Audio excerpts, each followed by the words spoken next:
infer the posterior on query variables. The query variables are the hypothesis variables.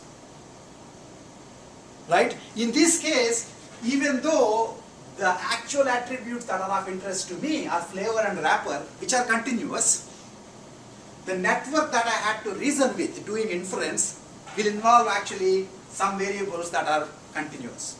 So these are discrete, but these are continuous. So normally you also have to think about how to do inference on Bayes networks with continuous and discrete variables combined.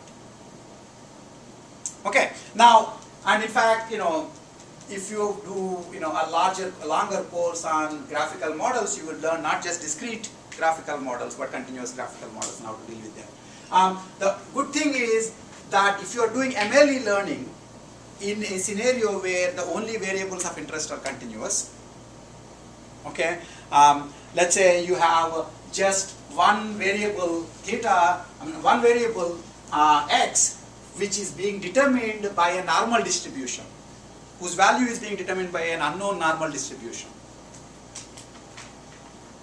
Do you understand what I'm saying? So there is an unknown normal distribution. So I have x, it's a single node Bayes network.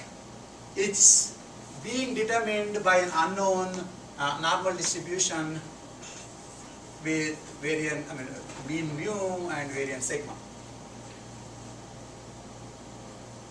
Okay, now I have seen the values of x, sample values of x. I'm trying to estimate what are the best mu and sigma values possible. This is what we do, right? When anytime we see enough number of marks from random students, we assume students are independent and identically distributed, and then we compute, and that their performance is being determined by a normal distribution. And so we give you an average and a standard deviation. That's because I'm fitting a normal distribution to your marks. Okay? We did it all the time. And how did we do it? We added up all the numbers divided by the number of students, that was the average. And we took the average and we took the distance between average and each number and squared it and took the average of those distances and then took the square root. That becomes the standard deviation. Is that the right thing to do?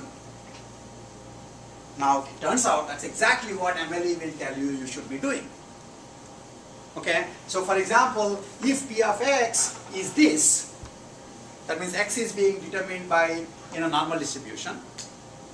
Now, what happens is that the log likelihood for different values of x would be the sum over 1 to n points log of each of these values of x.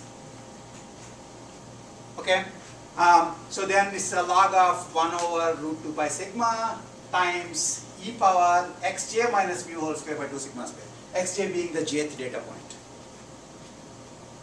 Okay, then that would essentially, if you take the log inside, it will be, and you take the log inside and you also realize that this summation is being done on a constant in this case. So it says n times 1 minus n times log of root 2 pi plus minus log sigma, that comes from that, okay, minus, this thing can also come here, right, and so minus this sum over log of e is just the inside part, so this whole thing, right, this is the log likelihood. Okay, now to get mu and sigma, you have to take partial derivatives, okay. Partial derivative with respect to mu would essentially, in fact in this particular case you will notice that the partial derivatives will be entangled. Okay, so the partial derivatives with respect to mu would be 1 over sigma square, this whole thing equal to 0. Even though it's entangled, the sigma square can be basically just goes out because the 0 is there, and so mu would be just summation of xj by n.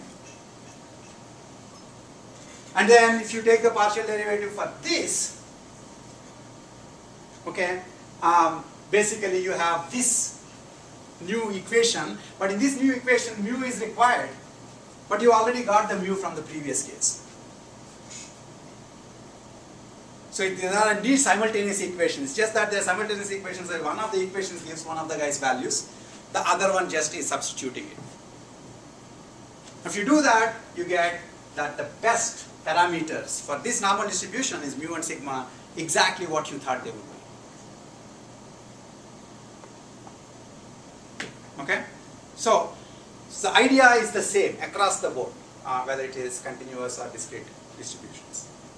Okay? And once again, the other issues, the more qualitative issues that I mentioned, what makes it hard is entanglement. That means partial derivatives mentioning more than one attribute, more than one parameter. Okay? And the nonlinearity. Partial derivatives mentioning these parameters in a nonlinear way. That would make life harder. In this case, it didn't still make it too hard because you were able to get mu right away, and then you can plug that mu and you got the sigma. So you could do this before you actually, so you could do this upfront, offline, and so you can just plug in these values every time. This is why we have calculators doing this for us.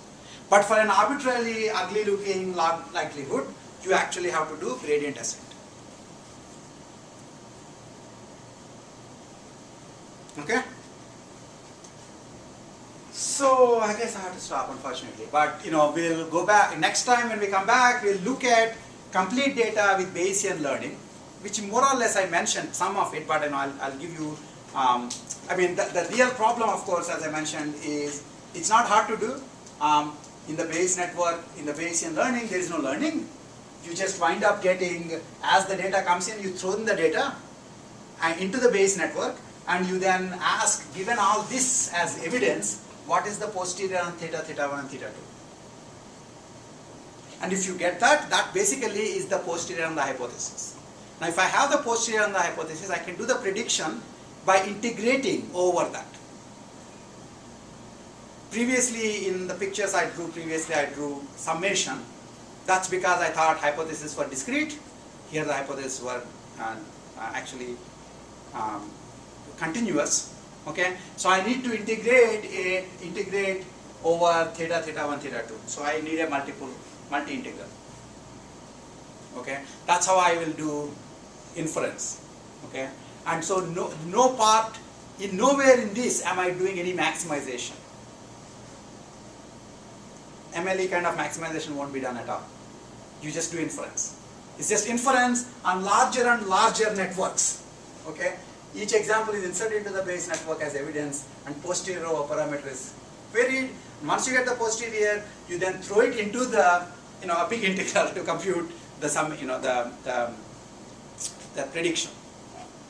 Okay, but the wrench in the works is that the size of the network grows with the number of examples, and we have continuous quantities. Even if you did not have continuous quantities in your particular application, you will have continuous quantities because the parameters are continuous. Okay, and one thing that we will see, we'll come back next time, and then basically by doing this, then I need to give priors. Now that theta, theta 1, theta 2 are part of the network, they need priors. Previously, theta, theta 1, theta 2 were not part of the network. They were just outside hanging around. They were extra logical, extra Bayes network. Now they are, actually the only constant, these other guys will just keep going out, right? But the thetas are always there. And so you need to provide the priors. That's the Bayesian prior. And what we will talk about is that we'll notice that one useful thing is to come up with priors which have the desirable property that if you take the prior multiplied by the likelihood, you get a posterior, right? If that posterior is in the same parametric form as the prior, then you hit pay dirt.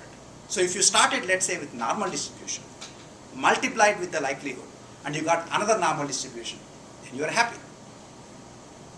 Okay, in general that's not going to happen.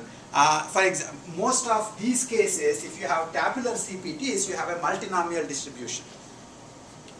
And if you wind up using what's called Dirichlet distribution for the thetas, which is a conjugate distribution, it has the property that the Dirichlet distribution times the likelihood with respect to multinomial distribution will be another Dirichlet distribution. This is what we'll understand next week, but we'll do it more at the binomial case. For the binomial case, beta distributions are the conjugate distributions. Now, this is only for technical reasons. In fact, Bayesian learning doesn't depend upon there being conjugate, conjugate priors. your life would be easier if there are conjugate priors. Because then, conjugate, the prior times the posterior would be again in the same form as the prior. It's just with different parameters. That's, that doesn't happen often. Okay, so to do that you need to get conjugate priors. Okay, so we'll do that next.